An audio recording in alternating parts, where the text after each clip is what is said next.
ಇದು ಕೋಟೆಯ ಪ್ರವೇಶ ದ್ವಾರ.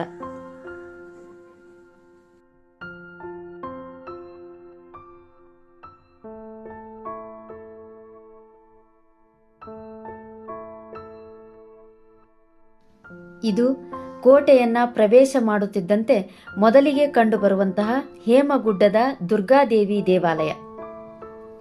ಈ ದೇವಿಯನ್ನ ಇಂದಿಗೂ ಕೂಡ ಶಕ್ತಿಯ ರೂಪದಲ್ಲಿ ಪೂಜೆ ಮಾಡಲಾಗುತ್ತದೆ. ವಿಜಯನಗರದ ಕಾಲದಲ್ಲಿ ಕೋಟೆಯ ರಕ್ಷಣೆಗಾಗಿ ಈ ದೇವಾಲಯವನ್ನ ನಿರ್ಮಾಣ ಮಾಡಿದರು ಅಂತ ಹೇಳಲಾಗುತ್ತದೆ. ನಮ್ಮ ನಾಡ ಹಬ್ಬವಾದಂತಹ ದಸರಾದಲ್ಲಿ ದೇವಿಗೆ ವಿಶೇಷ ಪೂಜೆ, ಹೋಮ ಮತ್ತು ಜಾತ್ರೆಯನ್ನ ಮಾಡಲಾಗುತ್ತದೆ. ಇದು ದುರ್ಗಾದೇವಿ ದೇವಾಲಯದ ಎದುರುಗಡೆ ಇರುವ ಹನುಮಂತನ ದೇವಾಲಯ.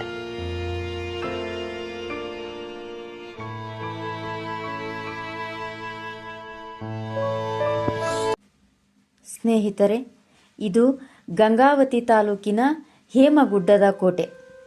ಈ ಕೋಟೆಯು ಅತ್ಯಂತ ಹಳೆಯದಾಗಿದ್ದು ಶಿಥಿಲಗೊಂಡಿರುವಂತಹ ಸ್ಥಿತಿಯಲ್ಲಿದೆ ಮತ್ತು ಈ ಕೋಟೆಯನ್ನ 13ನೆಯ ಶತಮಾನದಲ್ಲಿ ಕಮ್ಮಟದ ಅರಸರು ನಿರ್ಮಾಣ ಮಾಡಿದರು ಅಂತ ಹೇಳಲಾಗುತ್ತದೆ.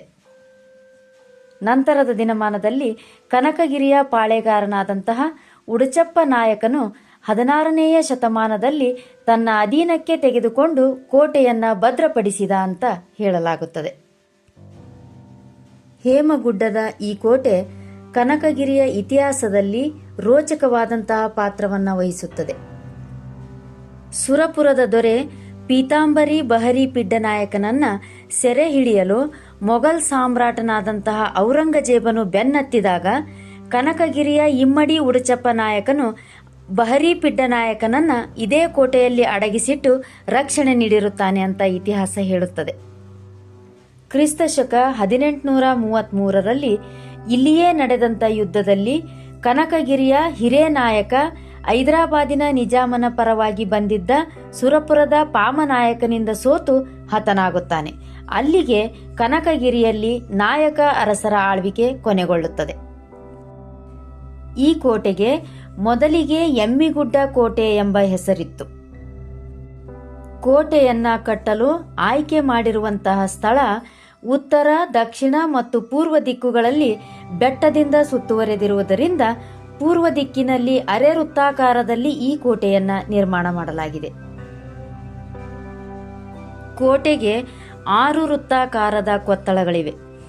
ಈಗ ಕೋಟೆ ಬಹಳಷ್ಟು ಶಿಥಿಲಗೊಂಡಿರುವಂತಹ ಸ್ಥಿತಿಯಲ್ಲಿದ್ದು ಪೂರ್ವ ಭಾಗದಿಂದ ಕೋಟೆಯನ್ನ ಪ್ರವೇಶ ಮಾಡಬಹುದು.